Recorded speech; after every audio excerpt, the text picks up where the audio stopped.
外行人以為 IT 人都係整電腦，其實我哋行內層級非常分明。同樣叫 IT，待遇同地位可以爭10倍。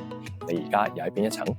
第一層 SME 一人 IT 部，你以為自己係工程師，實情老細當你高級打雜。阿強個 printer 又唔 work 啦，你整佢啦。你每日最熟嘅技能唔係寫曲，而係救火同埋補鑊。